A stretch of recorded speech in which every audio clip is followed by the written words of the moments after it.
जय Sai Ram everyone, welcome to the Sai radio. बिना समय बर्बाद किए चलिए शुरू करती हूँ आज का सुंदर सा अनुभव। और लास्ट एक्सपीरियंस जो मैंने सुनाया था उसमें एक अनुभूति रह गई थी, वो मैं आपको किसी दूसरे वीडियो में सुना दूँगी और याद दिला दूँगी कि वो उसके रेफरेंस में है।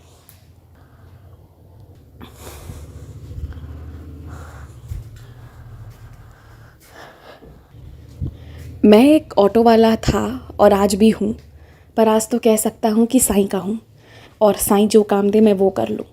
पर बाबा ने ही मुझे ये ऑटो वाला काम दिया है। तो ऐसा था कि मैंने 2020 में 19 के अंत के आसपास मैंने ऑटो लिया था। 19 अंत, या मतलब मैं ये कह सकता हूँ कि 19 अंत नहीं था वो, बस ये कह सकते हूँ सही से तो नहीं, पर हाँ इतना कि 5-6 महीने पहले कोरोना के तकरीबन मैंने ब्यास पर ऑटो लिया था। अब ये ऑटो जो था ये एक स्रोत था जिसके माध्यम से मेरा घर चल रहा था। बाबा की मुझ पर बहुत कृपा रही, कभी किसी चीज़ की कमी नहीं हुई। ये ऑटो दिलाने वाले भी मेरे बाबा ही थे। ये हमें कैसे मिला था ये भी मैं बताऊंगा, पर बस अगर संक्षिप्त में कहूँ तो मेरी पत्नी ने जब कोई काम ठीक से नहीं मिल रहा था तो बाबा के व्रत किए थे और तब हमें ये ऑटो का काम मिला था। अब जब कोरोना काल आ गया तो फिर एकदम से सब कुछ बंद हो गया। पूरे दिन ऑटो अगर खोलो भी तो जितना किसी पब्लिक को यहाँ से वहाँ ले जाने में लगता, उससे ज़्यादा तो पेट्रोल लग जाता। तो कोरोना में मेरा नुकसान होना शुरू हुआ।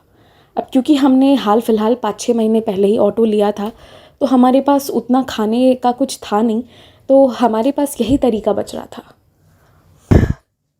अब समझ में नहीं आ रहा था कि मैं ऐसा कौन सा काम करूं या क्या करूं जिससे कि मेरा घर चले, क्योंकि इस कोरोना में मुझे लग रहा था कि कहीं ऐसा ना हो कि हम मर जाए। एक भी कस्टमर ऑटो के लिए मिल नहीं रहे थे, या अगर मिलते भी तो नुकसान होता।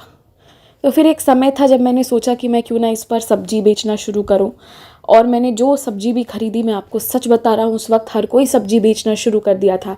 मेरा वो धंधा भी मंदा हो गया। मैंने अपने हाथों से मेहनत के पैसों से खरीदी हुई सब्जी को फेंका है, सड़ गए, यहाँ तक कि हम परिवार वाले भी सारा नहीं खा पाए और मेरा वो धंधा भी ख़त्म हो गया। और इसी के साथ मुझे उगता हुआ सूर्य कहीं नज़र नहीं आ रहा था। तब मैंने बाबा से प्रार्थना करनी शुरू की थी। आज से पहले मेरी पत्नी करती थी, मैं बाबा की प्रार्थना नहीं करता था। बस हाँ इतना था कि घर में साईं बाबा जी हैं और उन्होंने ऑटो दिलवाई है, तो एक मन में शुक्रिया वाला भाव था।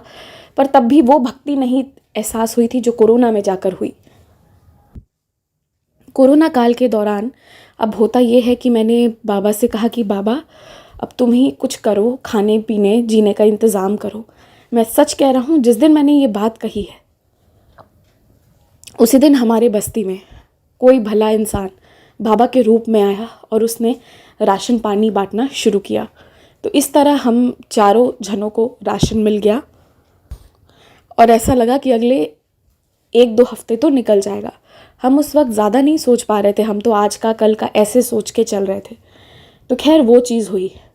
फिर मैं आपको एक छोटी सी अनुभूति बताता हूँ। मैंने दूसरे दिन बाबा से कहा कि बाबा कहीं से मुझे अगर अचार मिल जाता ना तो खाने का स्वाद आता। ऐसे चावल खाने की जगह चावल अचार के साथ खा लेता। सिर्फ नमक चावल खाना या आलू चावल खाना मुझे अच्छा नहीं लग रहा था। मैं क्या सोच कर बोला ये मुझे नहीं पता, पर कभी कभी हम बाबा से कुछ चीज़ें कह देते हैं क्योंकि शायद वो हमें मिलना होता है। मैंने बाबा से कहा और अगले दिन होता ये है कि जो हमारे बगल में दीदी रहती थी वो आकर बड़े बड़े अचार के 2 बोयाम हमें पकड़ा आई और बोली कि ये मैं बाज़ार में बेचने के लिए लाई थी, पर अब अफसोस है कि वो नहीं हो पाएगा, उनका धंधा भी ख़राब हो गया था। तो उन्होंने कहा कि ये मैं अब सब में बांट दे रही हूँ, हिसाब किताब बाद में होता रहेगा, अभी तुम लोग रख लो। और उन्होंने ज़बरदस्ती दे दिया और कोरोना काल के बाद उन्होंने उसका हिसाब लिया था जब हम उन्हें आराम से दे पाए थे। तो ये दूसरा मेरा था कि उस वक्त तो बाबा ने बिना पैसों के ही मुझे वो अचार भी खिलवाया। तो ये चीज़ हुई। तब मैंने बाबा से कहा कि बाबा मैंने तुमसे कहा कि घर पे खाने पीने की कमी नहीं हो, तो खाना आ गया मुफ्त में, अचार आ गया मुफ्त में, पर मैं मुफ्त में नहीं चाहता। मैं चाहता हूँ कि मैं कोई काम करूँ, तुम मुझे काम दो। मेरा ऑटो ऐसे रुके रुके ये भी ख़राब हो जाएगा। मुझे मुफ्त में नहीं चाहिए बाबा, मुझे मेहनत करना है। तुम मेरा रोज़गार चलाओ, मेरे घर पर पैसे भी आएँ, 2 पैसे आए कि चिंता मुक्त रहूँ, तुम ये करो बाबा। और ये चीज़ मैंने कह दी बाबा से।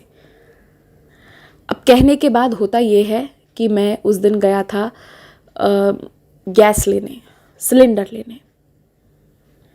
तो ज्यों ही मैं सिलेंडर लेकर आ रहा था, बहुत लंबी लाइन लगी हुई थी, बहुत थक गया था, सिलेंडर लेकर सीधे घर आना था, बहुत देर हो चुका था, उस दिन घर पर चावल भी नहीं पका था, कुछ नहीं। तो उसी वक्त क्या होता है, एक भले इंसान आते हैं और वो कहते हैं कि ऐसा करो ऑटो वाले कि मुझे इस जगह पर छोड़ आओ। तो मैंने सोचा ठीक है, मैं भी उसी रास्ते से होकर जा रहा हूँ तो छोड़ देता हूँ। पास ही में था तो मैंने उन्हें छोड़ा। तो मैंने जैसे ही उन्हें उतारा, उन्होंने बोला कि क्या तुम मेरी एक सहायता करोगे? मैंने कहा हाँ जी बोलिए। उन्होंने कहा कि ये कुछ राशन है, कुछ सामान है, ये कुछ लोगों के घर पहुंचाना है। तो उन्होंने मुझे कुछ बहुत सारे राशन मेरे ऑटो में डलवाए और कुछ 4-5 अलग अलग बिल्डिंग्स का एड्रेस बताया और बैठ गए। वो खुद नहीं बैठे, उनके जैसे दिखने वाले कोई दूसरे शख्स बैठ गए आगे मेरे साथ, और पीछे पूरे ऑटो में भरा हुआ था सामान। उन्होंने कहा कि तुम ये सब पहुंचाओ और हम तुम्हें पैसे दे देंगे। अब आप बाबा की लीला यहाँ पर ज़रा देखते जाइएगा। वो जो कुछ 5-6 घरों के राशन हम लेकर गए, तो उनसे बात हुआ था, उन्होंने कहा था वो मुझे 200 रुपये दे देंगे। तो मेरे लिए कोरोना में पहली बार ऐसा हो रहा था कि मैं 200 रुपये कमाने वाला था। कोरोना में तो पैसा आ ही नहीं रहा था। तो मैं बाबा का शुक्रिया करते हुए गया और मैंने 200 रुपये जो है वो मुझे दिए। लेकिन अब जब मैं सामान चढ़ाने की बारी आई तो वो भी मैं ही कर रहा था। वो अंकल जी बस बाहर खड़े थे और वो सबसे पेमेंट लेते जा रहे थे।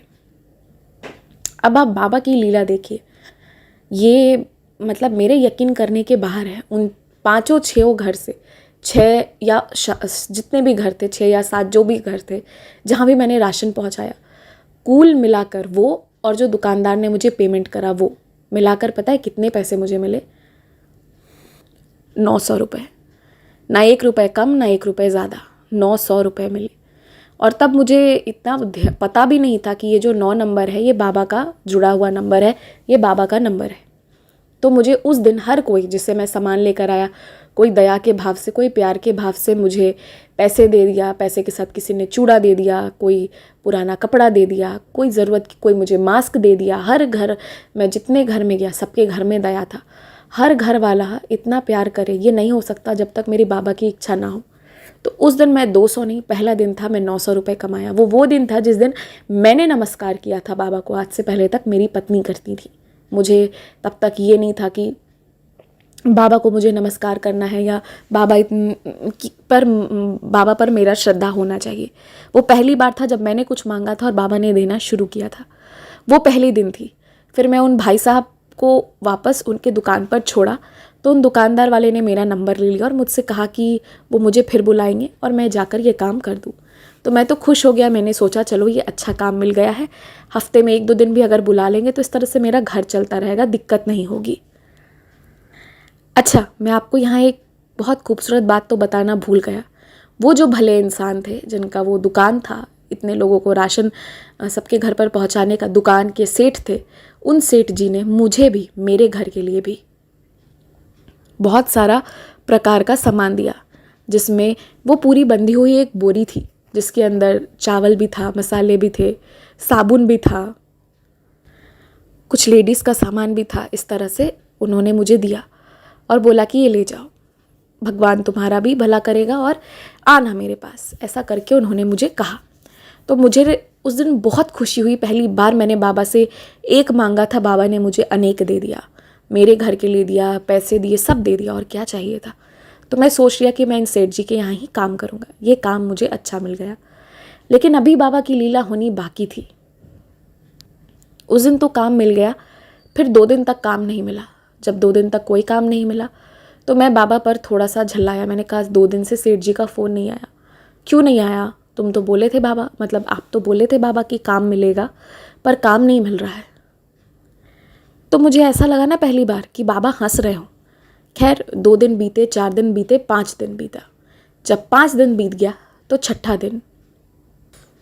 छठे दिन मुझे किसी सोसाइटी से फ़ोन आता है कि क्या मैं उनको उनके दफ्तर पर ले जाऊंगा और शाम में वापस उन्हें छोड़ दूँगा। और वो मुझे पर डे का बहुत अच्छा पैसा देने को तैयार थे। मैंने कहा ठीक है। तो फिर इस तरह से मैं उनकी सोसाइटी तक पहुंचा तो पता चला कि मेरा नंबर उन्हें सेठ जी के माध्यम से मिला है, जिनका मैंने सामान भेजा था राशन का, और मैंने इनके घर पे भी सामान लेकर आया था। तो ये मुझे दूसरा काम बाबा ने दिया कि सुबह मुझे उन्हें छोड़ना होता और शाम में उन्हें लाना होता। किसी किसी दिन नहीं भी होता। तो अब पर डे का मुझे वहाँ से 400 रुपये मिलना शुरू हो गया था। तो दूसरी बाबा की ये लीला मेरे साथ होनी शुरू हो गई। और अब जो बाबा की कृपा बरसी है इस कोरोना काल में, इसका मैं कुछ कह नहीं सकता। अब वो मैडम जी लगभग रोज़ मुझे बुलाती और रोज़ उन्हें घर पर छोड़ता, और जो बीच का समय होता उसमें ये सेठ जी मुझे बुलाना शुरू कर दिए और अलग अलग घरों पर मुझे सामान ले जाकर रखने को दे दिए। और उसके बाद तो ऐसा हुआ है कि सेठ जी को मुझ पर इतना विश्वास हो गया कि फिर वो अपने दूसरे बड़े वाले सेठ जी को बैठाते भी नहीं थे, मुझे खुद कह देते थे जाओ हर जगह सामान दो और आ जाओ।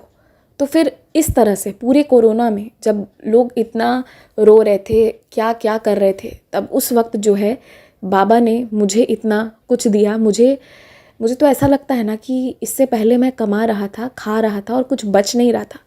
पर ये पहली बार कोरोना था जिस वक्त जहाँ हर जगह हाहाकार मचा था, वहाँ मेरा बचत हो रहा था।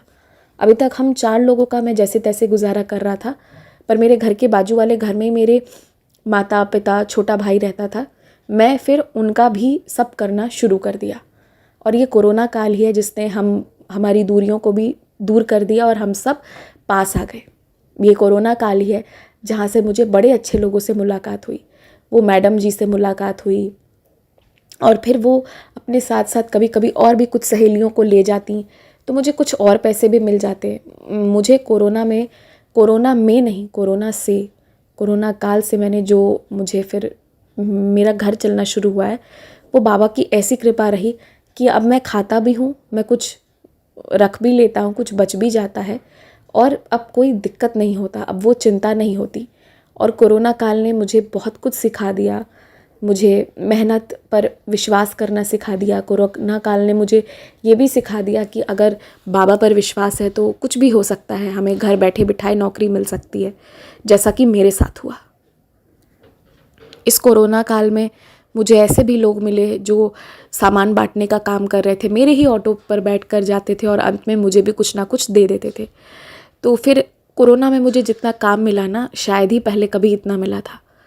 तो उस दिन से लेकर आज तक फिर बाबा ने कोई कमी नहीं रखी है। मेरा ऑटो हर दिन अब चलता है और हर दिन घर पर खाना बनता है, 3 टाइम का बनता है और पूरे परिवार का बनता है, माँ, पिताजी, भाई का, सबका। तो ये बाबा की मेरी ज़िंदगी में बहुत बड़ी कृपा है जिसे मैं कभी भूल नहीं सकता हूँ। और मैं आज बहुत खुश हूँ और आज मुझे श्रद्धा, सबूरी, सब साईं, सब समझ में आ गया है।